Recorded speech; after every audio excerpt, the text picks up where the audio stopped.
There is a distinct, silent psychological resilience that governs the adult lives of those born between 1965 and 1980, creating an invisible barrier between them and the modern, hyper-expressive digital landscape.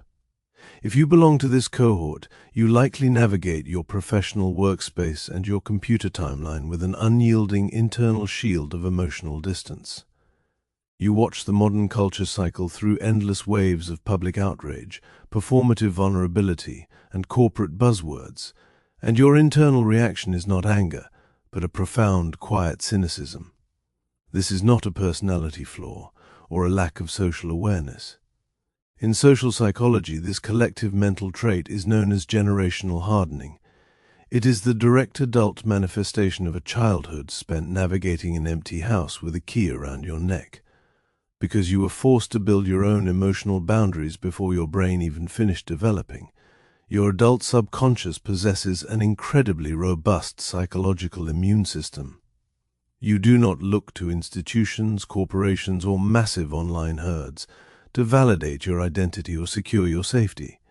You operate as a completely self-contained unit, completely immune to the emotional contagion of the crowd, simply because your early survival baseline taught you that safety is entirely an internal resource.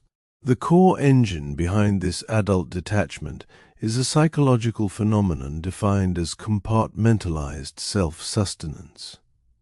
Unlike modern generations who seek constant external feedback, digital affirmation, and collective validation to regulate their self-esteem, the adult Gen X mind operates on a completely closed cognitive circuit.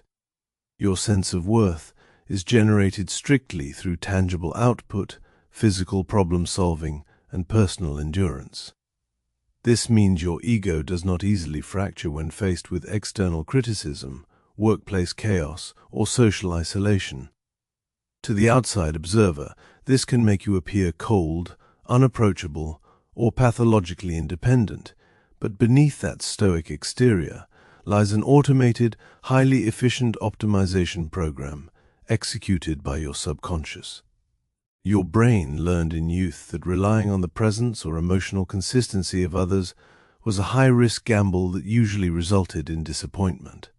Therefore, your adult mind treats deep, emotional dependency on a group or an institution as a threat to your stability. It keeps your interpersonal boundaries high and your expectations low, ensuring you remain completely detached from modern cultural performance, simply to protect your hard-won peace.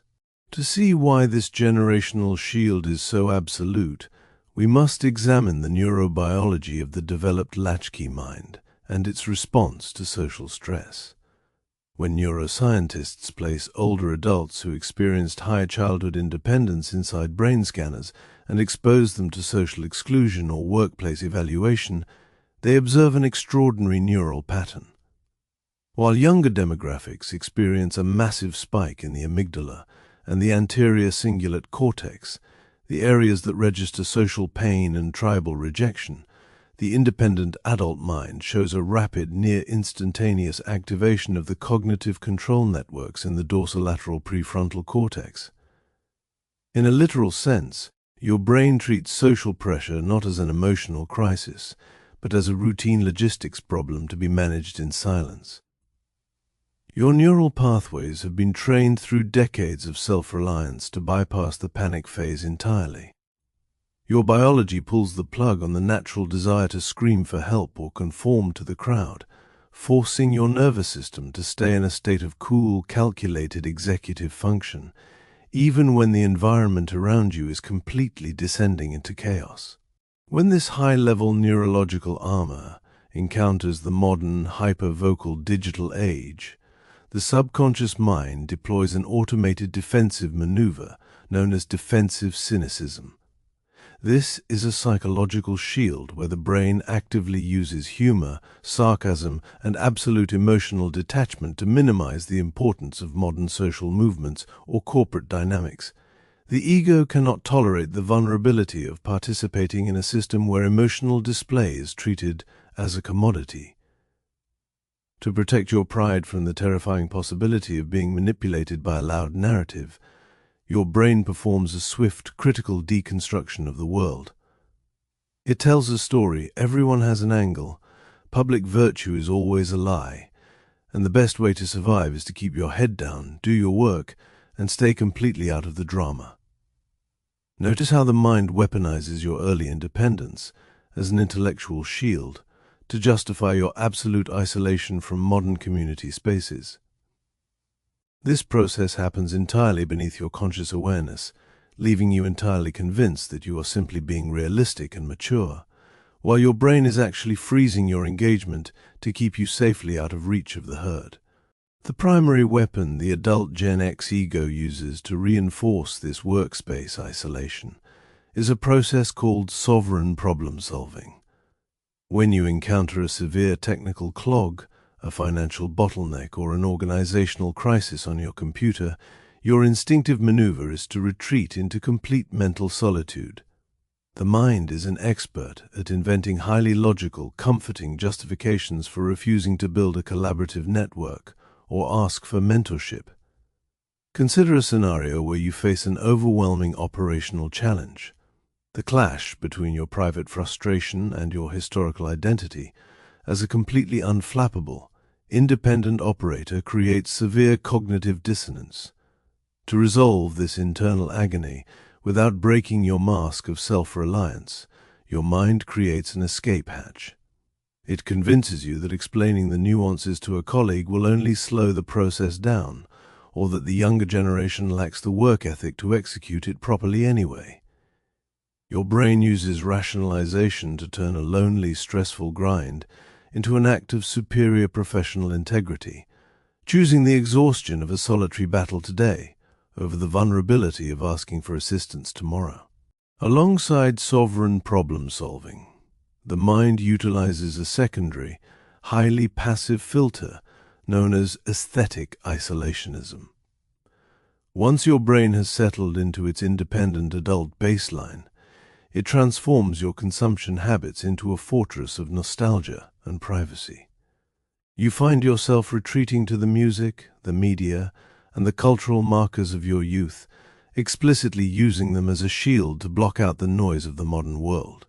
This filter ensures that your mind actively blocks out the evolving social codes of the current era, treating them as exhausting, confusing, and entirely unnecessary. Meanwhile, it overemphasizes the comfort of your historical era, where life felt raw, physical, and unmonitored by algorithms.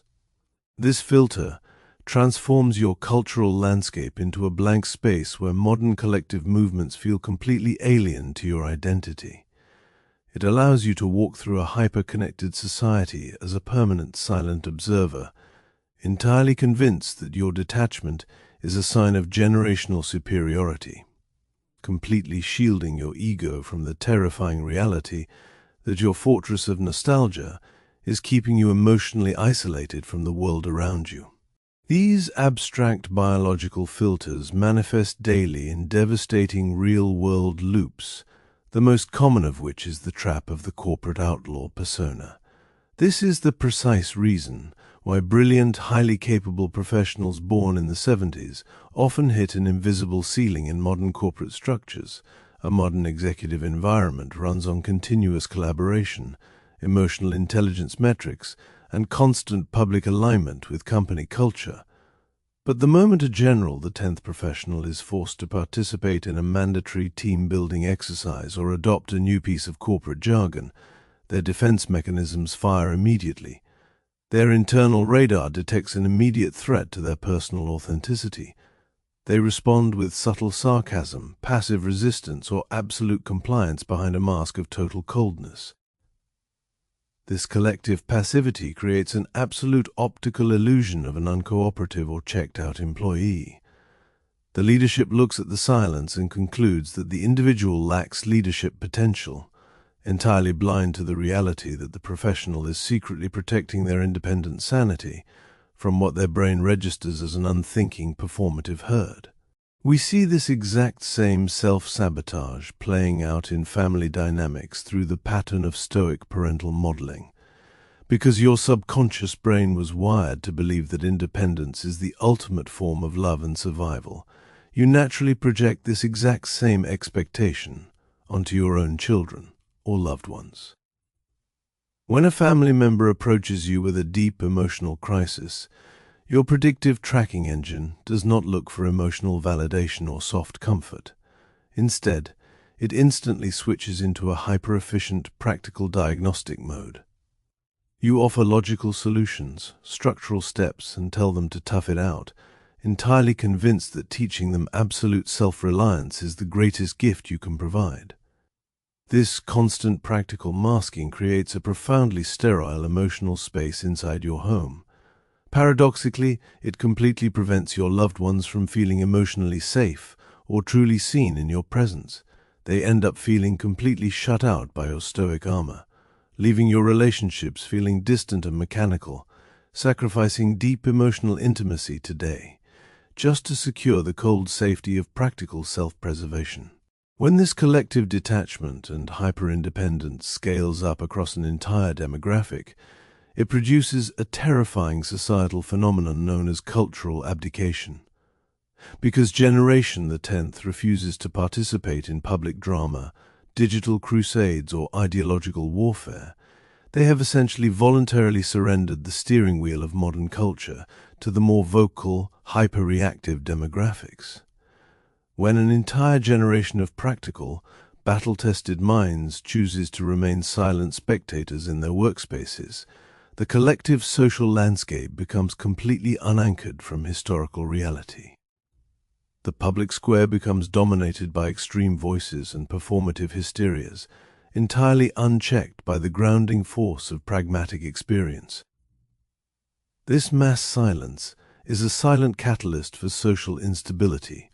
A civilization loses its footing when its most resilient, self-sufficient members choose to build private fortresses and laugh from the sidelines, violently suppressing their own independent wisdom, simply because their early programming taught them that the crowd is an unthinking mass that is completely beyond saving anyway.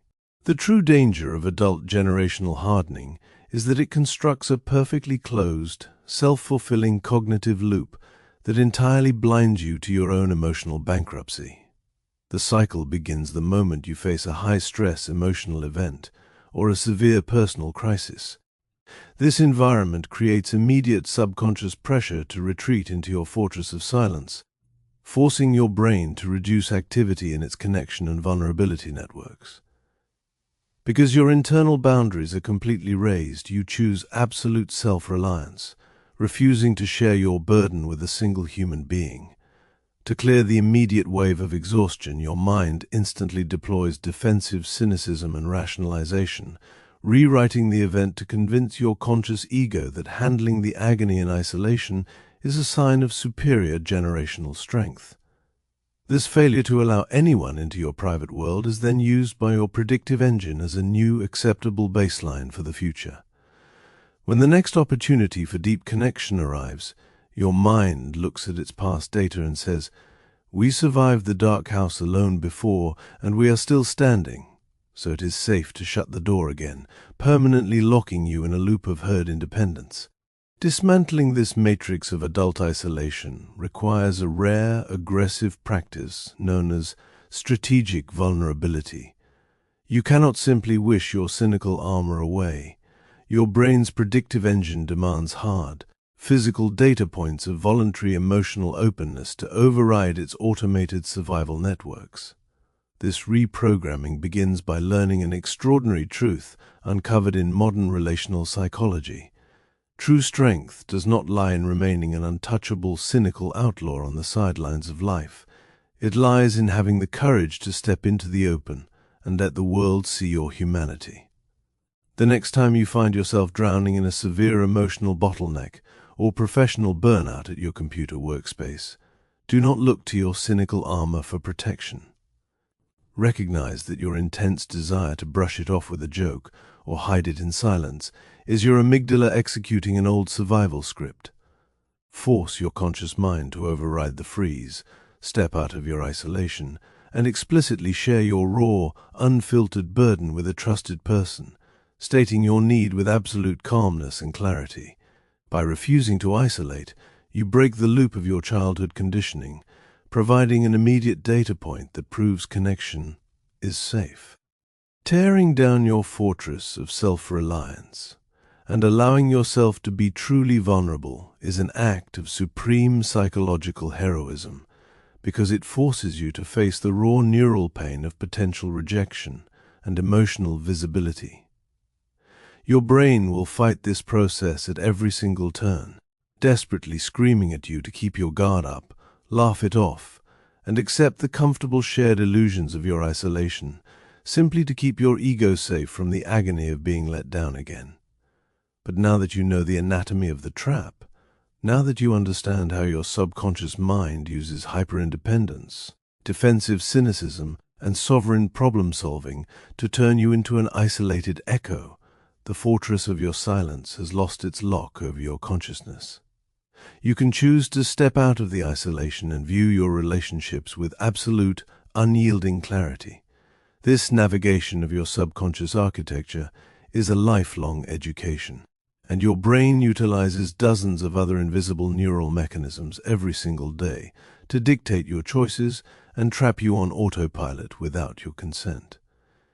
If you are ready to shatter the rest of these hidden mental loops, discover how your mind fakes reality, and unlock the true mechanisms of your subconscious, click on the playlist appearing on your screen right now.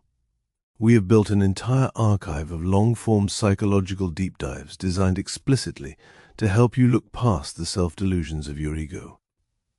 Click through, explore the library, and take absolute control of your psychology.